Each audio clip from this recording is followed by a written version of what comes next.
প্রকাশ্যে মানুষকে পথভ্রষ্টকারী। তো এই ঘটনা ঘটলো মিশর থেকে কাছাকাছি কোনো উপশহর বা শহর হবে, সেখানে এই ঘটনা ঘটছে। ঘটনাটা এভাবে ঘটছিল, ফেরাউনের এক বাবুর্চি, তার নাম হচ্ছে ফাতুন। সেই বাবুর্চি এক বনী ইসরাইলকে বলছে যে তুমি আমার এই লোকরি বহন করে আমার রান্নাঘরে নিয়ে যাও। তো বনী ইসরাইল বলছে যে আমার এখন বিশেষ জরুরি আছে, এনগেজমেন্ট আছে, আমার কাজ আছে, আমি পারবো না, তুমি অন্য কাউকে বলো।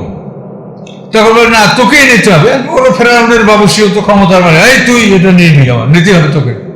তখন ওই বনী ইসরাইল ব্যক্তি মুসা আলাইহিস সালামের কাছে সাহায্য প্রার্থনা করলো যে আমাকে সাহায্য করেন, এই লোকটা আমাকে জোরপূর্বক কাজে লাগাতে চায়।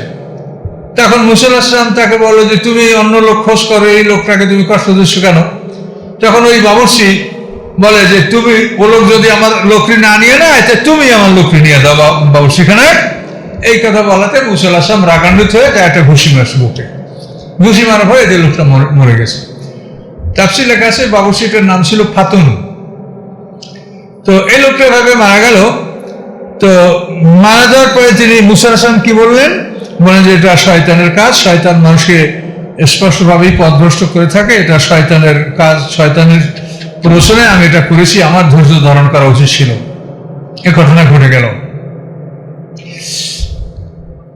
তো ক্বালা রাব্বি ইন্নী যালামতু নাফসি, তখন মুসা আলাইহিস সালাম বললেন, হে আমার রব, আমি আমার উপরে জুলুম করেছি, ফাগফিরলি, আপনি আমাকে ক্ষমা করে দেন।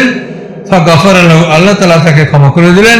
ইন্নাহু হুয়াল গফুরুর রহিম, নিশ্চয়ই আল্লাহ তাআলা ক্ষমাশীল এবং দয়াবান।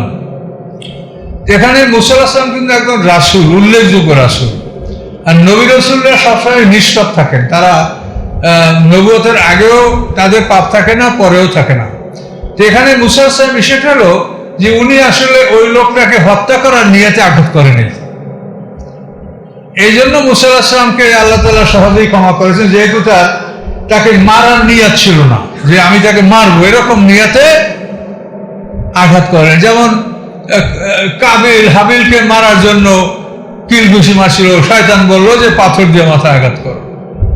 কিন্তু মুসা আলাইহিস সালাম এভাবে এই লোকটাকে মারার নিয়ত ছিল না।